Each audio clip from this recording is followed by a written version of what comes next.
is the Mark Howley Show. Where I ask my guests, how did you do it and why? Although I do remember now that I got this, I'm staring at this thing that's orange. Did you ever? I told you about the guy who came in to interview with me, and he was orange. No. Okay, everything. Was it Donald Trump? No. Everything. That's the only orange person I know. He came in to see me. This guy to take it literally interview. Was this Pacific Bag or prior? Pacific Bag. Okay. Up in our conference room. Yep. Orange shirt, orange shirt jacket, orange tie, orange pants, orange shoes. Now, he sits down to start the interview with me, and I can't stop thinking orange. So I'm thinking, like, did this guy walk up to his mirror and kind of go like, all right, I'm ready, I'm looking good. And he came in, and I'm like, what the fuck?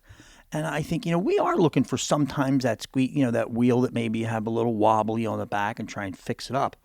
And I'm thinking to myself, no, we can't do this.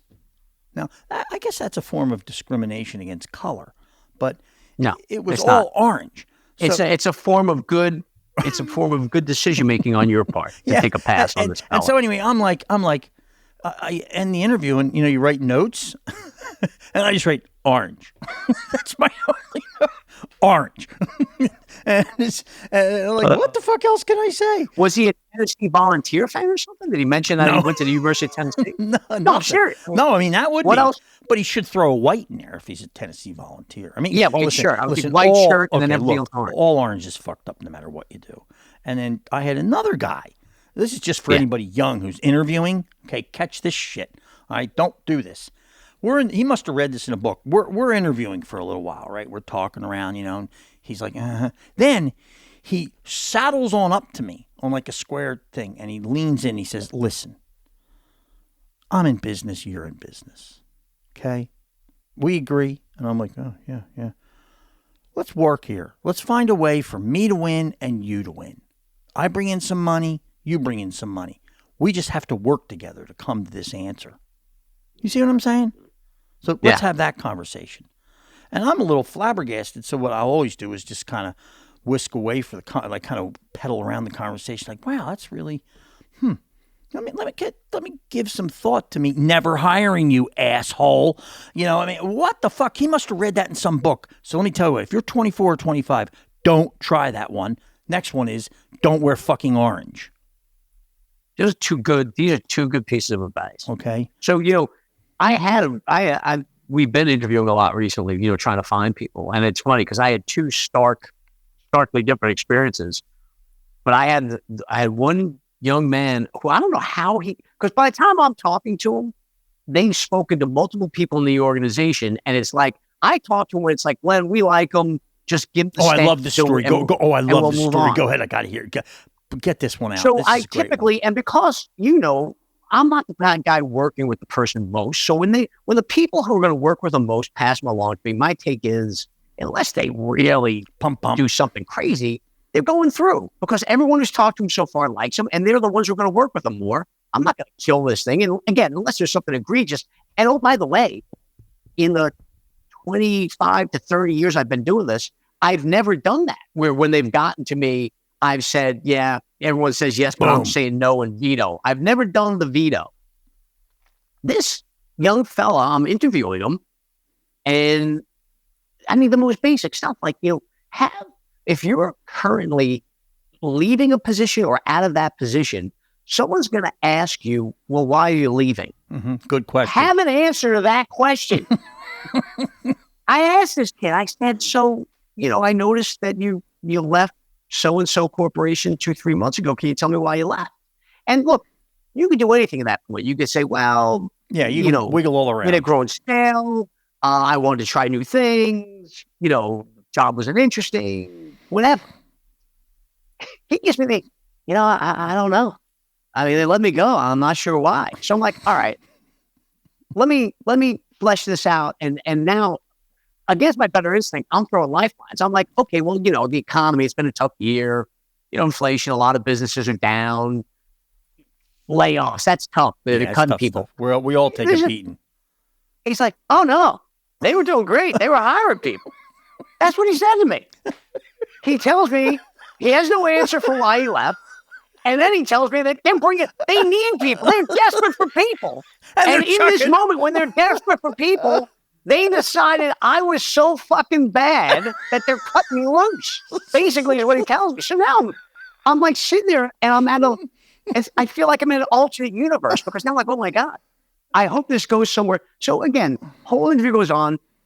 By the way, it's for a sales position, which requires a certain level of energy. In spite of you falling asleep in sales calls, typically you're looking for energy, and the guy has zero energy. He's flat as a pancake. So I did. I had to go back to my manager, and I said, look, I don't know why you passed this guy on to me. I'll chalk it up as, probably a bad day for you, but no way can we hire this person. A bad day. So it gets even better. Just to tell you things that if you want to do a how not to when you're looking for a job. So we make a mistake. Our HR, we did fall down a little that when we told HR we didn't want to continue with this one candidate, they were supposed to contact him right away and say, hey, we're going a different direction. Thanks for your time. Yep. They accidentally didn't do that. Okay. So the guy reached out to me 4 or 5 days later by email and said, hey, I really enjoyed talking to you. Can you tell me where we are? What's going down? And I'm like, oh, no. So I go to HR. I'm like, hey, HR. Someone didn't give this guy the memo. And she's like, don't worry about it. Don't respond. I'll answer him. She sends him an email saying, hey, sorry, we're going with another candidate. Thank you for your time. This guy writes back, copies me, the manager under me who had interviewed him first, and the HR person. And these are the exact words in the email. So you guys were just blowing smoke up my ass for 3 weeks? Eat shit and die, bitches. That was the email he sent. So I was like, wow. I'm glad I did my once-in-a-lifetime veto on that candidate. I was Eat shit and die. That I hate to tell you, that made ancient die bitches. That made it all the way around to me, outside as a consultant. I heard it. That had that. I've never in my life, Mark. No, they blew me away. First of all, the interview by itself would have been worthy of a story I never forget. But then his follow-up, actually, to be honest, after the follow-up, I was a little too much. Like, dude, this guy's got some say. Maybe I look this kid up. But anyway, so that was the worst case scenario. But then luckily, not long after interviewing for a similar position, and a young guy, prepared all the answers, communicated beautifully. It's like, but meanwhile, that kid will be a coin toss. Like, you never know until they're working. Oh, no, for you. no. But, that's the greatest thing when you're hiring you youngins who might be listening in on this. The bottom line is, what do you think you get? You think it's 50-50 hiring guys into sales, or do you think it's lower? At best, it's probably lower. Yeah. And I say hiring for anything because again, this guy, the guy who we didn't hire, in a million years, I wouldn't have expected that email he sent. Like that only shows up, under duress or whatever. It's like you never know what you're going to get. Well, look. Go ahead. Anyway, no, go ahead. Speak your mind. We're on the same page of this one. It's a bit of a crapshoot, especially if you get the right type of person who knows the way to conduct themselves early and they can answer the questions. They can fool you for quite some time. Like Glenn, the question you might be asked is, Glenn, I've heard you answer this one is, Glenn, what are the things that you think are one of your faults? I steal, I lie, I'm lazy, I'm a chronic masturbator. There's a lot. Now, but these aren't the things I answer when someone hired me asks me the question. The answer is I work too hard. I can't delegate. I can't put my work away. I mean, the thing is, once I do something, I do it all out to the expense of every other thing in my life. It's how I am. It's how I'm wired. If only the Lord would have made me different, Mark, where I didn't give 150% to every task in front of me. And that is my greatest failing. And Glenn, where do you want to be in 5 years? Wherever I can be to make sure that your life is enriched. You're making as much money as possible. I live to serve this organization and or product, whatever it is you represent. Okay. And you'd never want to have a job like mine? I don't think people ask those questions. I think those interview questions, what are your biggest faults? What are your biggest strengths? I think they'd kill that stuff. Yeah. What's your biggest faults? Oh, God. You got to Myers-Briggs in those personality profiles. I was listening to somebody recently who said that those have gotten a big hole blown in them. That their accuracy is like zero. I don't know. I don't know what the fuck that is. It seemed to me I tried to lie like hell on those things. I was answering everything like different, trying to trick them, And every fucking time it came out in me, you know, because I don't know if you ever But did the like, thing is, but you is the right answer when they're given those, because you want that, you know, for the jobs we were going for, you want that guy who's high energy, who was driving, who was whatever. And I'm assuming that's how your profile came out. yeah. Here's the thing. Right. Well, I'll close with this. I think if you're a young person and you're getting interviewed and they say, you know, why should I hire you? You know, what do you got that I can hire you? I would say, I'm going to come in here, I'm going to work hard, and I want you to be proud of the fact you hired me. That's why you should hire me. Yeah, I think I mean, you can't go wrong with that answer. You don't get it a lot. Don't be too honest about your commitment to your family, your home life. Like, lie to me a little bit. And I'd like to think I'm getting someone who doesn't have like super work-life balance. I'd like someone a little more work than life balance. Like the guys who give me especially a guy in his like 20s, well, work's only ever going to get this much of my time. Yeah, well, you're not going to get any of my time, boy. Exactly. The Mark Halley Show. The cockroaches, if I recall, from Brooklyn, they were inside. We had quite a amount of bugs inside and outside. You know, now that you're mentioning that, one of the things I just always got a kick out of it, and you know, let's start with more of a real sort of, and all kidding aside, kind of a little bit of a real look at your living quarters, and then maybe expanding into what might be a little bit more fun to talk about. So why don't you tell us, you know, just about your location as a young lad, and kind of, you know, some of your experiences that you think formed you. Oh, you mean growing up? Yeah. You want to go back to the beginning. So the first place I lived, so I was the last born of 4 children. Okay. So prior to me coming along, my 2 brothers were born very close together. They're like, you know, 16 months apart. Yeah. Then there's like a 3-year stretch. And then my sister and I are like 16, 18 months apart. And the 4 of us. When it was just my parents and my 2 brothers, they had a 2-bedroom apartment in Brooklyn. All right. So. And your dad. Oh, no, I'm sorry. They had a 1-bedroom apartment in Brooklyn. Nice. And yeah. And then when they had 4 kids, they upgraded to 2 bedrooms. Ooh. Now, so when you upgrade to 2 bedrooms and you have 3 sons and 1 daughter, the daughter gets her own room. Yeah, of course. So my sister had a room. My 2 brothers and I shared a room, which nice. It was like there was a bed, big room. And there was another room, bed I where there was a imagine. bed underneath that pulled out. Oh, pull out. And bed. then my parents, the couch, like in the living room, turned into a bed. So they slept on the. Jesus Christ. And we had 1 bathroom. And then your that father. was my whole. How did your father get up in the morning? I have some recollection of him. Your story. So 2 things that weren't conducive to such tight living that my old man. First of all, both my parents, when I was young, were both pretty heavy smokers. Good. So we're in this confined 2-bedroom veal box of a house, and they're just, you know, blasted through Marlboro. Like my old man smoked 4 packs a day. Get out of here.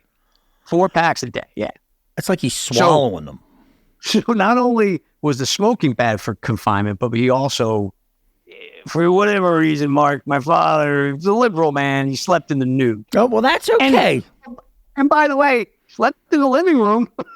That's all he was. He was just behind some closed doors. Like he's in the common spaces. So he slept naked. And he was an early riser, so he would, you know, crack it because he had to get cleaned up, get his suit on, and get into Manhattan from Brooklyn. Yeah. You know, for his job. He worked like I remember Rockefeller Center is where he had his office. But so he would get up in the morning, buck naked. As soon as his feet hit the ground, hopped in a Marlboro, lit it, and then would pad from the bed to the bathroom, which just my luck, my bed just peeked right out to right that spot where he would go traipsing across into the bathroom, buck naked with a bogue sticking out of his mouth. I remember when I eulogized him, he passed away 6 years ago, and I described that. This probably not many people will get this reference, but you're old enough too. It's like, you know, Alfred Hitchcock used to have a TV show, Alfred Hitchcock Presents, and the opening credit, this big silhouette of Hitchcock from the side, big belly guy. Yeah. I would look, my old man, when he, in the morning, he'd walk across my door and I just saw this big, fat silhouette. Now, Hitchcock wasn't naked or smoking a bogue, but my old man was. And so that just became normal. That was every morning. Now, again, he was up early. He was up before anyone else. So I think I was the first one to see him, just kind of catching that glimpse of him. And then, he'd shower up. I remember his closet was right outside of our door. So every day, like that little 2-foot section of hallway, is where all of his suits were. Like, to me, it was kind of like his bat cave where he turned into Batman. Yeah. Threw on his armor. And then he went out and became Dave Sacco, ATM salesman. Wow. Wow. Something else with 4 kids. I didn't know easy. And, he did a good job. All you guys grew up, and whatever he did in there, the two of you, the mom and dad, put something together. Now, before you go on. The message got through. Yeah, it did. It did. And it, got pounded in, I'm sure. Not pounded, but I'm sure, they were strongly. Sometimes pounded. Now. Sometimes pounded. I loved hearing about, where did you go to grammar school?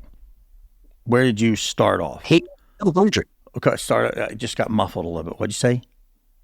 PS200. That sounds so personal. I always love that in New York, that they number the public schools. I mean, that is such a kind of kick in the teeth. Public school too. So, it's funny because I was just in a generation where they start to realize that this may be a little too, soylent green as people. Mm-hmm. So they started to try to give them names. So when I was in my last year at PS200, they're like, no. Now we're going to be Benson Elementary School. And they changed the name to Benson Elementary School. It's a big deal. Anybody Benson in particular, or just a random pulled them out of nowhere? So the neighborhood in Brooklyn I grew up in was called Bensonhurst. Oh, so yeah. Benson. That's not such a nice neighborhood anymore, is it? No, Benson. I mean, look, it was never great. Now, though, instead of being kind of lower middle class Italian and Jewish, it's lower middle class Russian. But it ain't like I don't know how much time you spend in the 5 boroughs of New York, but a lot of Brooklyn has become basically where well-to-do people who don't want the hassle or the expense of Manhattan are now living. I know. I mean, I was in there a whole shitload when I was in my 30s, and even Brooklyn was a shithole. As was. Oh, there's still parts that are. Yeah, and the Bronx was fucked up, and the Queens was nice, but I was calling in the meat markets, so a lot of my places were not. They weren't dangerous by any means, but they were not exactly pleasant. Brooklyn, where I went into Mott Haven, that was nasty. Not Brooklyn, I mean Bronx. That was nasty shit when I was there. When I was a kid, South Bronx was renowned as one of the worst areas in the country. It's just as far as violent crime and stuff like that. I mean, where I grew up again was, look, it wasn't a garden spot by any stretch, but it wasn't like there were parts of areas called like Flatbush, Brownsville. Yep. Like where, if you went there, you're going to get in trouble. But Bensonhurst was by and large, it was working class Italian and Jewish, a smattering of black, and by and large, just hardworking folk. And it's the same now. Like, it didn't get gentrified. Like, when I went back, I bought my daughters back because I thought it'd be neat. I did the opposite. Like, we were crammed into that little apartment, 1 bathroom, and I was low man on the totem pole. So I got like the shittiest shower slot. Like, when everyone's watching all the good TV shows, I had to be in the shower at like 8:00. So now it's like, I got a house, everybody's got their own bathroom. Whoa. Marky, everybody. That's right. Get out of here. Toilets for everyone. That's how I roll. Backyard? Fucking acre and a half. Foxes, deer. I'm lousy with deer. Got bears. Geese. I believe my family thinks I'm crazy for fearing the bears, but there's bears I bet out there. They'll get you. Bobcats? They found them in Jersey. Bobcats? No, meerkat. We got meerkat. Mountain lion? No. You got that, I bet, by you. Oh, yeah. We got coyotes coming out our ass. At nighttime, if you're like in your bedroom, you'll hear them, like tons of them. And then they get in like, yap, yap, yap, yap. And that normally means they're eating something. That's what you think I say. But anyway, we did find. They're not mating? Possibly. I just made up. I think I heard it from somebody, so I just say they killed something, but they did get a goat. They got a goat. Well, but none of your animals, all of Carolyn's flock, have been protected. Yeah, the word out is that the donkeys would beat the shit out of a coyote, but I'm thinking 50 coyotes are taking down a donkey without any question. Well, wait, I'm thinking. This shows you growing up in Brooklyn what I know about fucking animals. I was thinking hyenas because you were talking cows. Like, well, don't they hunt in packs? but that's hyena. Like I'm thinking about like in the African Serengeti. Like I'm thinking like Lion King. Like a pack of hyenas get your donkey. The Mark Halley Show. Hey, Glenn, how do you let me see this at an existential level? Existential. How do you process that? I mean, you have a reason for being here. Do I? Well, yes, you I do. don't think of course I do. you do. And then at a deeper level, Absurdism. What? It's absurdism. There's no reason for any of this. I'm sitting here on Friday night at 5:00 talking to you on a fucking computer screen. That is a little weird, isn't it? What is the? And this is God's grand plan. He's having a laugh, as the Brits would say. He's having a laugh, man. Yeah, but there's got to be. I mean, deep down, like let's say, is it fear-based? Not anymore. Oh, yes, it is. Was it before? Oh, I mean, no. That was they got my engine running for 25 years. Was just the kind of Shit in your pants. got to get this thing. Yeah, just because if you don't, what'll happen? But no, not anymore. Now it's like, okay. How about it's a different kind of fear? Now it's the fear of if I stop doing this, what am I doing? Well, I can tell you from my perspective, it takes some figuring out. Yeah, definitely. Some and I'm figuring good out. at it. I mean, unless we're joking around about this year being my fault, which I'm sure part of it is, but it's the thing that it's what I have to offer the world at this point. I mean, look, I can in my personal life, I can try to be a better husband and a better dad and a better friend, and I'll always be working on that. But the 8 hours from when I get up to when I'm running around when my family's not here, this is what I can offer society. Is this? I fucking do it and try to do it well and see if it works out. So yeah, I mean that's my why, I guess, which is kind of the fucking YouTube popular terminology for it right now. Well, it's kind of. Also, I've watched you. I mean, I know it's been tough for you coming out of the race, to some extent, and with a lot of your motivators being removed just because you reach a certain point, which is awesome, but it also is a little confounding. Like, what do you do? It's intensely confounding. What I found though is have you been chasing any younger women, Glenn? No. Okay. But I think that's more again out of the fear response that they reject me. I don't think I'm gonna. I don't think this is what they're looking for. A 5'7" guy who sounds like this and sells bags for a living is not. You're not. I don't know if you watch these TikTok influencers, Marky, but these young men have more to offer than me. They're all jacked with 8-packs and make millions of dollars. I know. Recommending Red Bull. The problem with any of that, I think, it's just for you is you got nothing to offer. You go Fair. out. Tough. You go out. Tough but fair to say to your friend. Yeah, you go out there and you're going to fuck your whole marriage up, and you can't. No, there's no avenue there. There's no avenue for a peaceful life. Listen, I completely understand. Whoa. Why some guys do that. Whoa. Like I get like let's say this. When my wife and we have a mutual friend, and she was just showing me pictures of him from his second wedding with his much younger wife. Oh boy, that ain't good. And we were just sitting here looking at the photos. How much younger? From the look of the photos, decades, not years. Holy shit. So your maybe wife's... at least... Okay, so now you always like to hear this. Now you and your wife are sitting there. Oh, you're in a pickle. So go ahead. Well, but I'm not. But again, I'm not. Because again, I look at the pictures and I'm like, all right, I understand. I mean, I don't look at that guy and go, that makes no sense. And I don't go, you are whatever. I will say, I've known this guy from the time, he's younger than me and younger than you. But I've seen him build his business and grow a family. Like he's got 2 young kids. Uh-huh. And then all of a sudden I find out from out of the blue, oh, so-and-so's getting remarried. I'm like, what? Well, like, without giving away any situations, so you had had you been in touch with them when all that was going down? We're not like, it's one of those weird things, Mark. It's like one of these friendships that you developed over the years with people who have done work for you or you've worked with. Yeah. Like, that kind of friendship. It's kind of like outer circle, not inner circle. So he is a younger woman. Yeah. Oh shit. Also, he's from different parts of the world, so it's more, there's smacks of some arrangement. Okay. So eastern part of the world, just to be fair. Throw middle in front of that. Oh, okay. Okay. Well, that's all right. I mean, that's cool. So anyway, but the point being, so you had mentioned chasing young girls. So you look at that and you're like, okay, I understand the rationale. When I look at my life that I built here and what I have, and it's like, again, I don't see the map.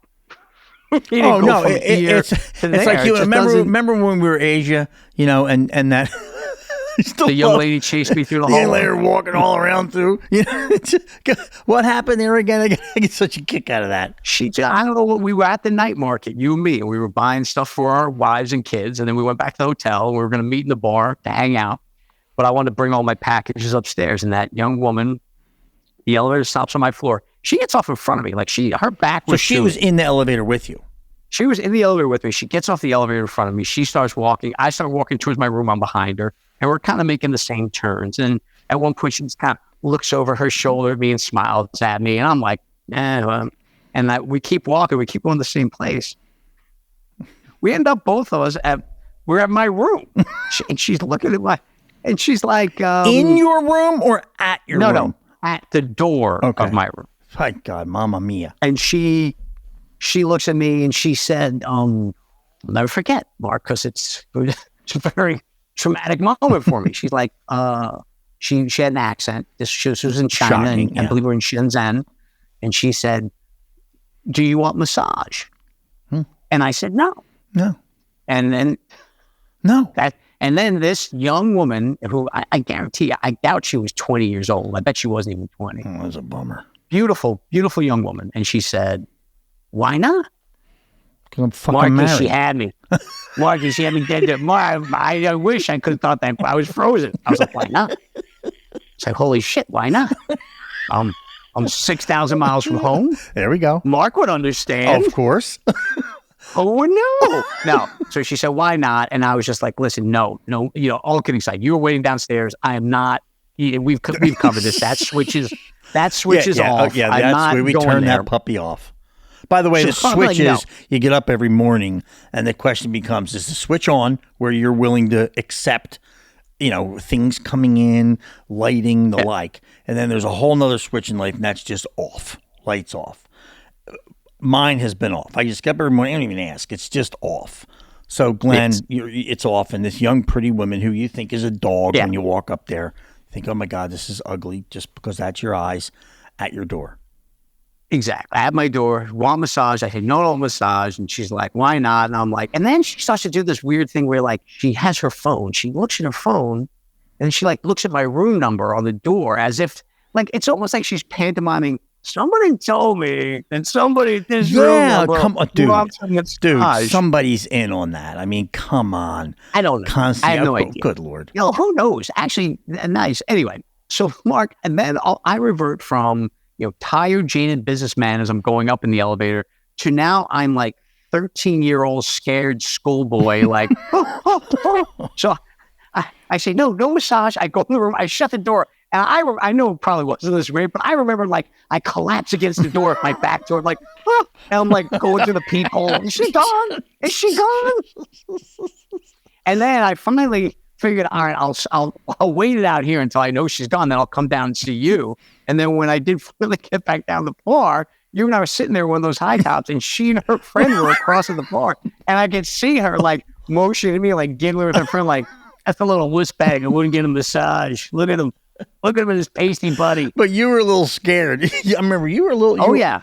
Because she had tracking your ass. Listen, to be frank, I mean, the thing you're scared of is the thing that I know I'm capable of if you let your guard down, doing the wrong thing. Like, well, I mean, it's lurking in me all the time. It's just switch off.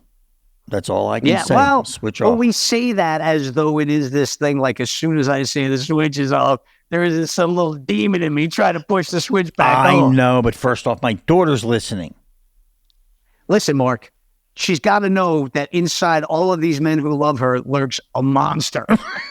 and we deserve that much more credit because every day we take a club and we beat that fucker down and don't let him out. I love this idea that somehow you and I were just born perfect and those urges are all gone away. Buddy. The Mark Kelly Show. Like, host mode where you're like trying to wrangle me. All right, let's. Where I know. are you from again? I know. And I'm just like, just talk to me. I know. The weirdest thing is when you're on the other side of the mic, Glenny. What's the other side? There's only two people. We're both on the other side of the mic. Okay, well, listen. When I'm the guy who's running this thing, all right? Yes. And I'm the one who's saying, okay, I'm the leader. I'm the driver. But that's not a good conversation. In the conversation, we can both drive at different times. You don't have to feel that pressure. Say, shut the fuck up. The Mark Halley Show. Another one that I always enjoy talking about is the things we can't give up when we get married. Certain parts of a male's life. Should you sit or stand when you take a piss? What? Like sitting is an option when you get married? Yeah. Why would you sit? Well, you just have to sometimes. Well, that's where we'll go. We'll wander along with that. So why don't people and why is sitting a function of being married? Like, why does that, or living with a woman? We'll delve into that. That would blow me away. Like, I don't even get the premise. Give me another example of something you give up when you get married. Just see. They're the obvious big ones. Like you give up, monogamy is huge, right? Okay. So you give up we'll just multiple sex partners. You give up, the ability to go wherever you want, whenever you want without telling somebody. Mm-hmm. But I did not give up my ability to determine how I urinate and defecate. The Mark Halley Show. Let's get back to my question and then just bear with me on this. So I've had these moments, like it's a cycle, and for me, it's almost like clockwork, been like a 10-year thing. Like in my late 20s, in my late 30s, and in my late 40s, like I'm running half marathons. I'm learning Mandarin Chinese. Like at work, I'm like killing it. And the two questions I have you experienced that?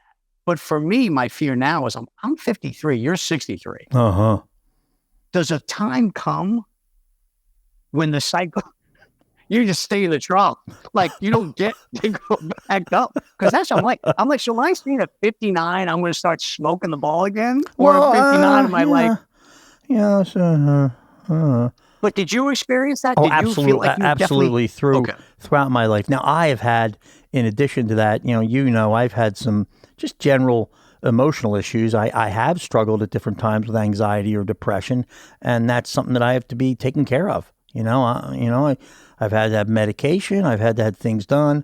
I've had to reach out for every form of help I could get. And I'm what the hell? I'm not afraid of that. I'm a chicken when it comes to life. Now, as for just like peaks and troughs, aside from that, yes, I think that about every decade, there's like this whole, how they say every decade you're a whole nother person. I don't know if you've ever heard that. I've never heard that. Yeah, but I believe it makes sense. If you think about where was your head when you were 20, now jump to 30, where was your head?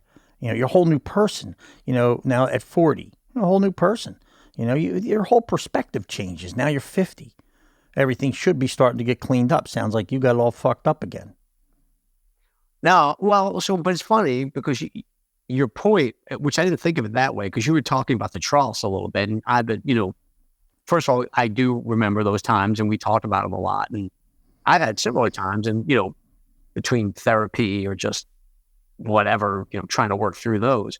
But maybe these peaks aren't even peaks. Maybe it's just, those are the times when we've kind of addressed our, the things that are our natural governors, like for you and me, like that time you get in your head and the time when you kind of get out of your head is just, oh yeah, I'm performing better because I'm not, desperately depressed or anxious that I'm frittering it all away.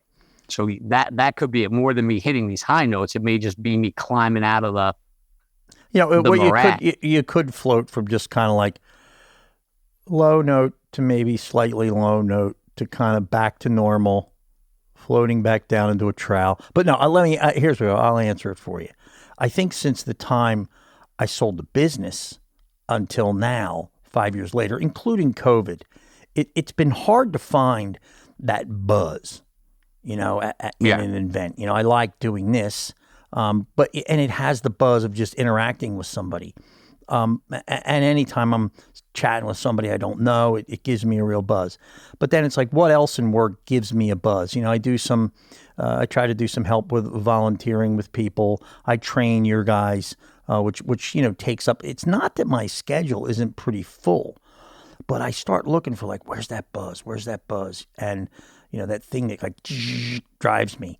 And then I start thinking to myself, wait a minute, you know, euphoric recall, where the only thing I remember is the exciting, great stuff. But then when I sit down and go, wait a minute, it was, you know, I was being driven. I was, you know, at times, you know, filled with anxiety, at times traveling around where it was exhausting. It wasn't fun. Things in the office would get kind of mundane, but you had to get them done. And it would just be like, it really wasn't always that great. I started to make more money, which was great. But like any of us, you know, you drop money in a bank account. It's not like you wake up in the morning and go, oh, let me check my bank account. And now I'm all of a sudden happy. All my problems went away. So, you know, that's where I've been. How do you dig out of them? I don't know, really. I keep chopping the ball, you know, do my exercise, stay active. I always wonder if they're just more organic. You know, do you dig out of them, or are they just these, or that's what, you know, because for me, the consistency of the timing, and I only know it when I'm looking back at it. Like at the time, I'm not like, oh, I'm smoking the ball. Yeah, like, yeah. I look back and I'm like, holy shit. Because like, you know, you were talking about that, what gives you the buzz? Well, or let me say and this. then you did mention that it's kind of a, you know, you kind of look at things with rose-colored glasses. Because I would argue to you that prior to the acquisition becoming something we were working towards, when, you know, when we had kind of settled into the business model we had and we were working together. Yep. And, you know, Cass and I were doing our thing and you were kind of sitting atop that.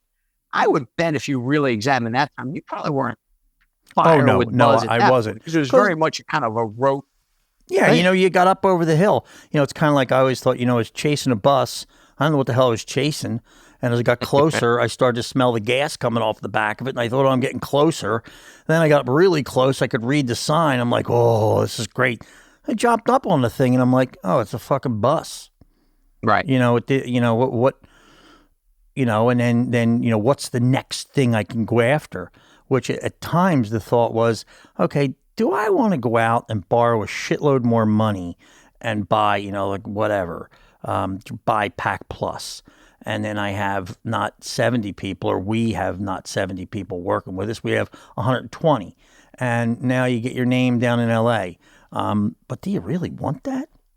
You know, I mean. Well, the problem is, you know, is the figuring out what the next thing is the chasing of it really the thing that's enjoyable and exciting as opposed to the achieving of it? Like, you know, I buy these stupid cars that I like and you make fun of me for. Mm-hmm. But almost without exception, the anticipation of the times where I'm online looking at those things and shopping for them and like, oh, maybe that one. Like that time, that's the most... That's a penis issue. That's the sweetest time. That's a penis issue. Then I issue. get it, and it's in my garage, and I'm just like... I mean, I love them. I love to drive them. I love all that about them. But I don't love that as much as I love searching for the next one. Well, yeah, or, and I feel like chasing it.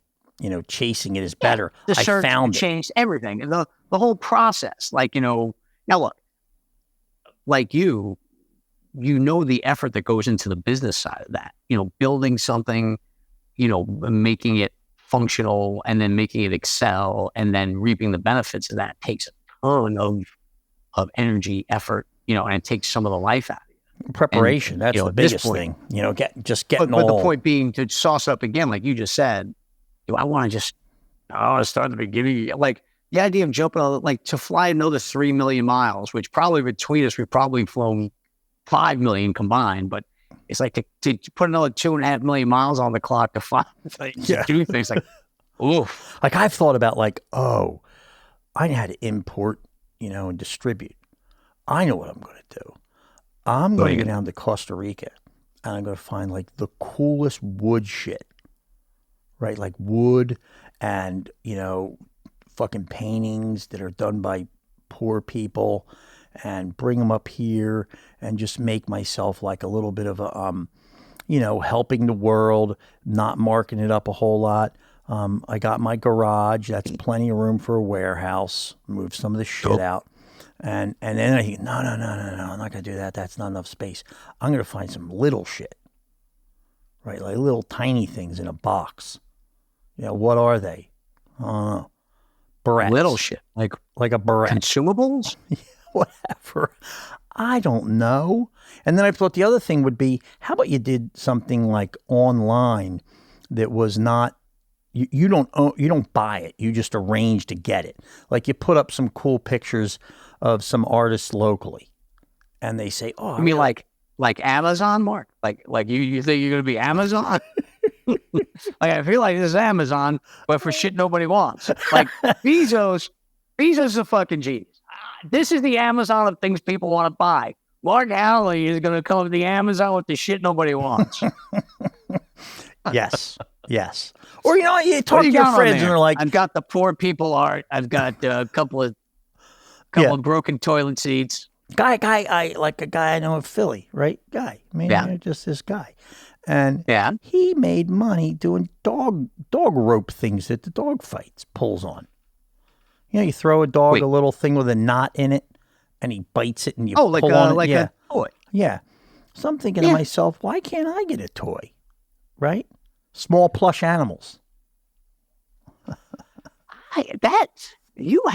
You've changed. You've definitely gone to, I don't know if you, Jim watched The Honeymooners when you were a kid, Jackie Gleason. Like, you're definitely straight into this. I just need the right idea. It's like the Vita Vita Beja mix. Yeah. Exactly. The Mark Howley Show. When you first get married, there's shit that happens, that are like, whoa, this is nice. And then some of them are like, shit, got to figure this stuff out. So I think one of the things I first figured out, all kidding aside, was I was living with Carolyn. I started living with Carolyn. And I came into the house one day and the bed was made beautifully. I mean, why? Gorgeous little pillows on it and, a nice cover thing on it, whatever that's called. I know what it's called, but I keep forgetting the name of it as we're talking. A duvet? No, not a duvet. A comforter? That's it. A bed cover? We also call it a blanket. I mean, all these terms work. Sheets. not like a big divot in the middle. But anyway, right. So hold taut. Yeah. So I just was like, wow, this is really neat. Like you come in, you lie down, like everything's just nice. It's nice. The other thing is I go into the restroom.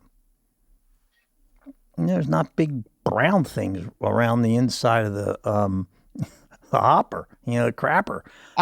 See, I if I was living on my own, there would have been big brown things in my hopper. There would not be. No. Oh, I just never got around to cleaning it. I thought as long as it flushed, all good. Oh boy. Same with like the shower basin. The shower, basically a tub. I'd get in there and be like, wow. It's not like all shit it's not all like moldy on the ground and fucked up. Clean up the mold's important. Mm-hmm. No, I definitely had a level of, slobbishness that had to go away once we were living together.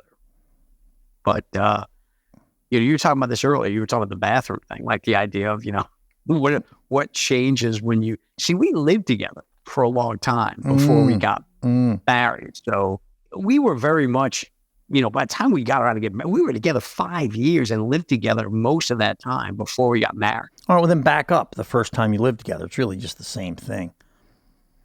Yeah, so we had an apartment. We had a little apartment in Valley Forge. This is great. 1-bedroom apartment, not a studio, like a full-on 1-bedroom with a nice bathroom and everything. $425 a month. Boy, that was nice. A long time ago. My brother pays 3 times that much for a parking spot in Manhattan for his car now. Well, that's the way it goes. Tough shit. Yeah. But I do like the big change, outside of the cleanliness, which, again, I didn't mind that as much. Like I came to appreciate that pretty quickly. But, the thing about coming and going as you please, So I remember, I think I told you the story once, but I was leaving a job. I've heard about a lot And of them. the guys I worked with wanted to take me out drinking. So I was leaving the job. And this was, the first time out of college living with Christina. I drug her to the East Coast from Ohio. So I remember that. She didn't have a bunch of friends in the area. At that time, I was kind of it for her. These guys take me out. I get so ossified drunk that I can't talk. These guys live in New Jersey. We're in downtown Philly, and they're trying to find out my address, and I can't talk. And this is no cell phones. It's 1992, 93. I didn't have a cell phone. Nobody did. There was no way to communicate. And I can remember, because I don't know if you recall from your drinking days, when you're you can hear and know what's going on around you, but you can't break through the coma to the world. More than a few times. This guy, dude, where do you live? And nothing. And then I'm hearing them have their side conversation. I hear the one guy well, I guess he's sleeping in Woodbury, New Jersey tonight. And they kind of hugged me over the shoulder and dumped me in the back seat. So this is great. So we're driving to Woodbury, New Jersey. All these guys have been drinking with me. I just happen to be the biggest lightweight of the group. The guys they're all drunk, though. Nobody's clean. Right. So I hear him yell from the front seat, "Oh, I can't see." And what? It's I can't see. So, and the other guy next to him, who's just as drunk, said, "All right, pull over. I'll drive."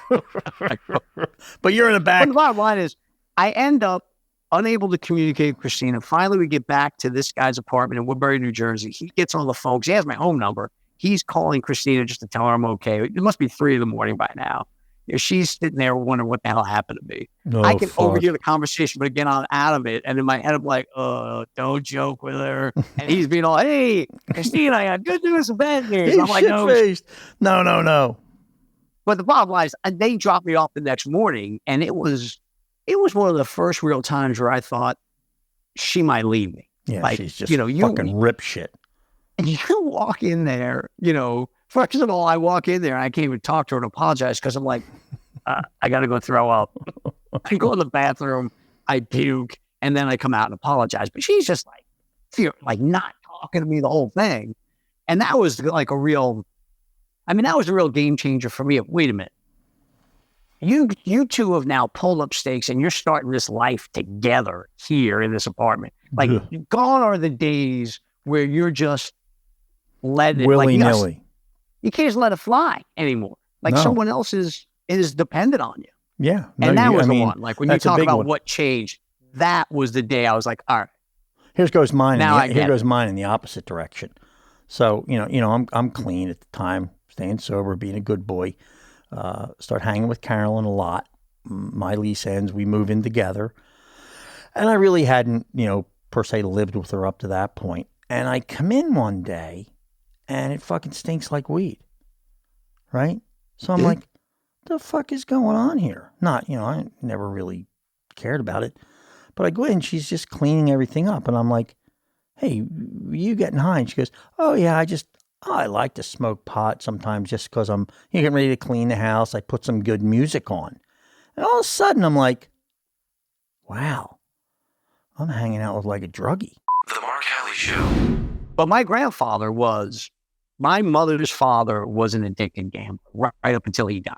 I mean, one of my earliest memories as a kid, I used to stay at his house all the time. I was the youngest of 4. And by the time I came home, my parents were done taking care of fucking kids. Go stay with your grandparents for the weekend. And I loved it because they spoiled the shit. Get the hell out of the house. He would take me, this apartment in Brooklyn, he would take me, you walk down the street, there was a toy store, he'd take me in the air. What do you want, Glenny? They used to call their apartment Glenland. But not a bad one. One thing he'd always do, he would take me to the OTB that he would go to. Oh, that's good. But my grandmother knew he was an addicted gambler. Didn't want him gambling away the rent money. So he would have to tell me it was something else so I wouldn't accidentally say, yeah, Grandpa took me to bet on the horses. So he used to tell me he was taking me to the bank. He called it the bank. Oh. I'm like, Grandpa, where are we going? He's like, we're going to go to the bank. And he would take me in there. And the big joke around the family was, I don't know if you've ever been to an OTB, much less an OTB in the middle of Brooklyn, New York. Only once was I in one. But it is a snarky environment. And he always told my grandpa's passed, obviously, 20 years now, but he would tell the story that the first time he took me in there and took me out, and I looked up, I'm like, Grandpa, that's the dirtiest bank I've ever seen. And he always thought that was hysterical. But he was a gambler. Like literally, my grandmother, when my mother was a little girl, my grandmother had to get rent money from loan sharks because he was gambling away until she finally had it arranged where she was getting his paychecks every other week. You know, when I worked with she just took control of the finance. Yeah. When I worked with my old man at Lansdowne Steel and Iron, there was a Friday where all of a sudden I look outside and there's all these women lined up. And so I say to my dad, oh, they were getting the check? Yeah, I say, Dad, why are they all getting lined up? He says, oh, Mark, if the husband gets it, he will piss away all that money by Saturday night. It will be gone. Drink, wine, women, and song. Yeah, and these women all look like, like pretty much kind of looking like some of them had like the nightgowns on still, walk.